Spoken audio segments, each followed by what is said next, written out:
What's going on, guys and gals? Stock Chuck here. I'm currently up $296 on the day, but that's not why I'm making this video.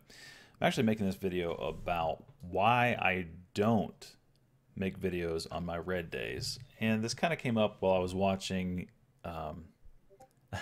another YouTube video that someone else did exposing whatever the hell his name is, William Caraman or whatever, the guy that the kid I should say, that's blowing up Twitter these days, trying to tell everybody that he made $50,000 on a short on AWX.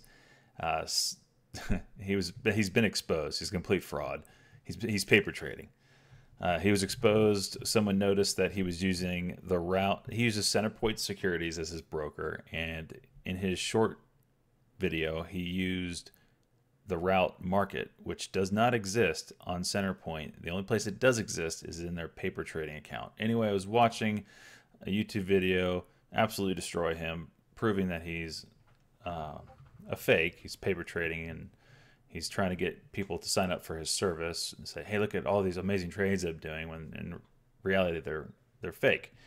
And one of the things that this guy brought up was the fact that he doesn't do any red day videos. And I thought that was a fair criticism. You know, I don't do red day videos either, but I have a different reason of why I do that. So the main reason why I don't do it is basically, let me get a ticker up that's actually doing something here. Let's go a little bit of Facebook so you guys can have something to look at. So the reason why I don't do these red day videos is solely because of the emotional side of trading that as I would say, you know, a pretty good trader, and I'll put in some clips of what I've made this year. I'm up about $75,000 day trading in my Roth IRA. I'm about up 20%, just swing trading large caps.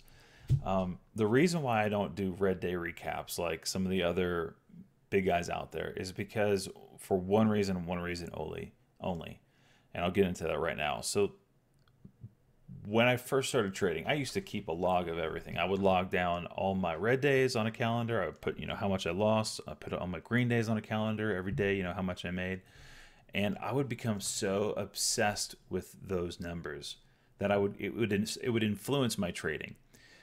Whenever I'd have a red day and I wrote that down, the very next day of trading, I felt like I had to make all that back. And I kept looking at the number. I didn't make that back. I didn't. In fact, you know, today I actually lost another, you know, $500. So now I have to combine those 2 days and make it back on this next day. And it influenced my trading. And one of the big things that kind of turned my trading career around was when I said, you know what, I'm not writing down my wins or losses on a calendar anymore. And what that enabled me to do is I was able to quickly forget about my previous day's activity, whether I was green or red, and I was able to focus way better on the current day. And it really did have a pretty big impact on me, to where to this day I don't keep track of my red day recaps. I run a chat room. The link for this is in the description down below. It's completely free, okay? So I don't make any money off it. Never have made $1 off it. It's completely free. A lot of good traders in there. But I still, in that chat room, I don't post. I post all my wins. I never post a loss. Now, I'll tell the room I've had a loss. If they ask how much it was, I'll tell them. But I have a little place where I put all my recaps every day. You won't find a red recap in there because I don't want to have to constantly remind myself of how much I lost, because I still battle with the emotional side of trading. If I have to look at that loss over and over and over again, I feel like I have to make it up.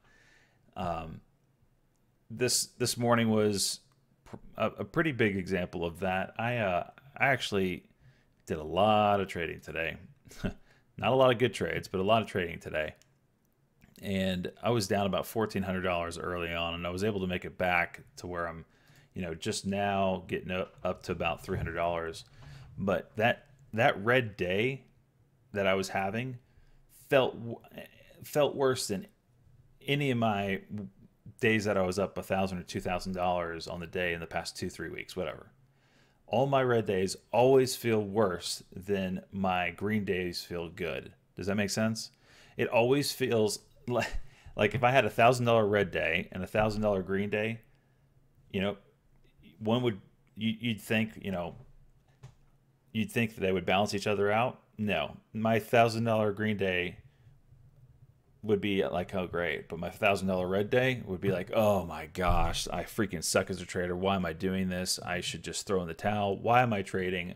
I suck at life. That's how it affects me. So that is why I don't put my red day recaps.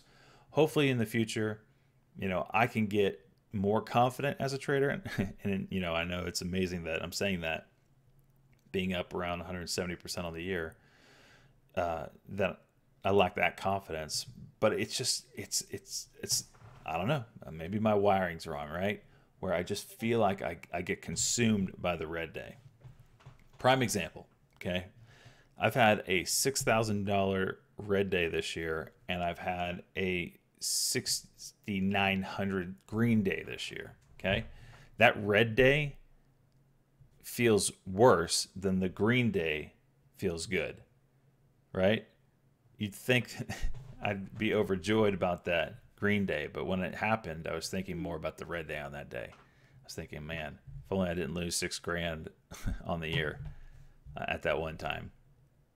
So that's why I don't do red day recaps. Again, I hopefully will be able to do them in the future, because I know there's plenty of ways for y'all to learn through trades not working out. If you have questions on my red days, again, feel free to come into chat. I'm willing to talk about it, why it didn't work, why I took the trade. A lot of times they're good trades that just don't work. They're not necessarily bad trades. They're just good trades that didn't work out. I'm happy to share my losses with my room. I just don't post them right now. But yeah, that's the reason why. So I hope you guys enjoyed the video. I hope it's encouraging to you guys that might struggle with the emotional side of trading. That's probably, there's two things I think new traders struggle with the most. First is the emotional side of trading, and the second one is they don't pay themselves. They keep hoping for higher and higher profits. And then that doesn't happen, and then it starts going back the other way. They go break even, they don't sell, and they start going red, they don't sell because they think it's going to bounce, and then they become back holders, whatever. If you can master those two things, the emotional side of trading and selling and paying yourself and not caring if the stock goes up another $5 without you, then you've turned a corner. But until then, it is a constant struggle, and we're here to help. My chat room's here to help. A lot of good people in there. Come on in, ask questions. We'd love to have you. So the link for that is in the description of this video. All right, that's all I got for today. I don't have a morning recap because the first hour of trading I did today was, you guessed it, red. So I just deleted it. I literally just deleted it. It's still sitting in my garbage can on my desktop, but I'm not gonna pull it out. I'm gonna delete it because I just don't want a record of it. I don't want to have to look at it. I don't want anything near me that has anything to do with that red day recap. So hope this was helpful. If you have any questions, you can also post them in the comment section down below. Share this video if it helps you out. Like the video. It always helps the channel out. Other than that, I'll see you in the next video.